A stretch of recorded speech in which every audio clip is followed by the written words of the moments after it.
Top quality और consistent performance के लिए सिर्फ सिल्वर पंप नाम याद रखना।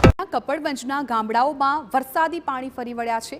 વાત્રક નદીના પાણી ફરી વળ્યા છે। રાજપુર સિહોરા પાસે વાત્રકના પાણી ફરી વળતા 10 ગામનો સંપર્ક તૂટી ગયો।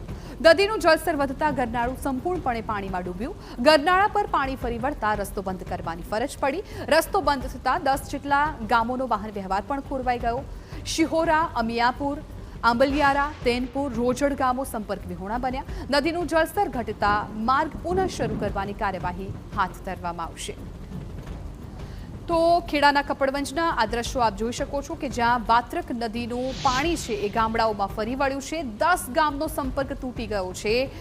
આ નદીનું પાણી છે એ આગળ આવી જતા ગરનાળું પણ સંપૂર્ણપણે પાણીમાં ડૂબી ગયું છે અને એ જ ગરનાળામાંથી અનેક લોકો રોજિંદી અવરજવર કરતા હોય છે, પરંતુ ગરનાળું આખું પાણીમાં ડૂબી જતા ગામોનો સંપર્ક તૂટ્યો છે। અમારા સંવાદદાતા ધર્મેન્દ્ર કપાસી આ મામલે વધુ જાણકારી આપી રહ્યા છે। ધર્મેન્દ્ર, 10 ગામનો સંપર્ક તૂટ્યો છે, અત્યારે ત્યાં શું સ્થિતિ આપ જોઈ રહ્યા છો?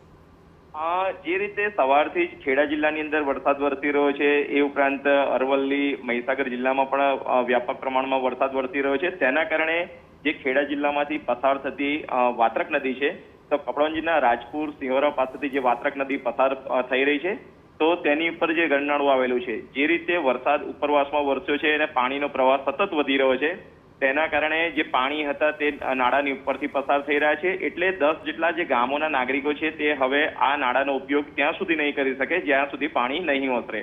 મહત્વની બાબત એ છે કે સિહોરા, અમિયાપુરા, આંબલિયારા, તૈનપુર અને રોજડ જેવા ગામો છે, જે ગામોનો સંપર્ક અત્યારે ખોરવાયેલો છે, કારણ કે જે રીતે ગરનાળાની ઉપરથી પાણી પસાર થઈ રહ્યા છે તેના કારણે આ પ્રકારની સ્થિતિ સર્જાઈ છે।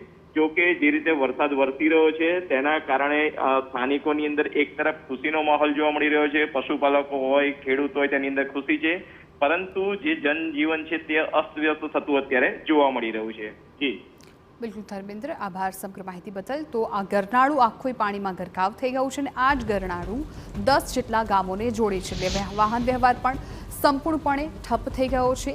10 ગામોનો અત્યારે મોટી અસર પહોંચી છે, કેમ કે તેમનો જે રોજિંદો રસ્તો હોય છે હવે તેમના માટે બંધ થઈ ગયો।